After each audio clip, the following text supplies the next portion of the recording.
साँच्चैको निर्वाचन होइन भनौँ भने सबै चिज पुगेको छ। मतपत्र छापिएकै छन्, मतपेटिका सबैतिर पुगेकै छन्, सुरक्षाकर्मीले सुरक्षा दिएकै छ, मतदाताले भोट हालेकै छन्, गएकै छन्।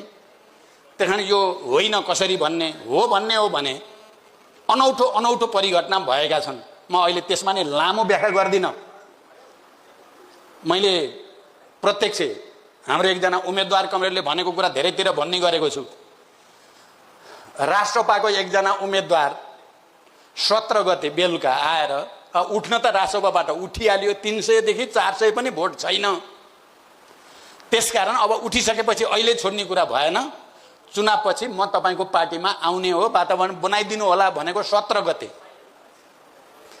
21 गते चुनाव भयो, त्यो मान्छेको भोट आयो 45,000। उसको दिमागले त्यसलाई पचाउन सकेन रे। मलाई भन्ने जीवितै छन् सबै ती भन्ने मान्छे पनि सबै 45। त्यो मान्छेलाई त पचाउन राति त गाह्रो भयो। घरमा एक्लै हाँसे कहाँबाट आयो मलाई 45,000 भोट, कहाँबाट आयो यो भोट? यति एउटा घटनाले देखाउँछ कि यो चुनाव कस्तो चुनाव भयो। कमरेडको अझै पनि चेत आएको छैन। तपाईहरु नै हैन, जनता जनार्दन हुन्, जनताले गरेपछि हुन्छ, जनताले दिएपछि हुन्छ भनेर हिँड्ने हो। त्यसैगरी तपाईहरुले जनतालाई झुक्याउँदै हिँड्नुहुन्थ्यो। यसपालि जनताले झुक्काइदिए के ठुलो कुरा भयो। तपाईहरुलाई त पहाड लाउनै थियो एक दिन। जनताले बुझिसक्यो तपाईहरुको चाडढङ्ग।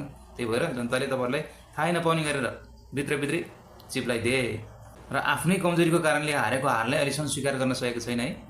नेपाली जनताले यसरी भोट दिएको इतिहास धेरै छन्। आफूले पाउँदा ठिक र अरूले पाउँदाखेरि बेठिक भन्ने कुरा हुँदैन। तपाईहरु पुरानो भन्दा यो राजसभा चाहिँ 100% ठिक छ। त्यही भएर 5 वर्ष चाहिँ ढुक्क भएर काम गर्न दिनुस्। धेरै पानी बिनाको माछा झरी नछटपटाउनुस्। हैन भने फेरि अर्को चुनावमा एकादेशको कथा मात्रै हुनेछ। तपाईहरुको त्यो अलिकति बचेको इज्जत पनि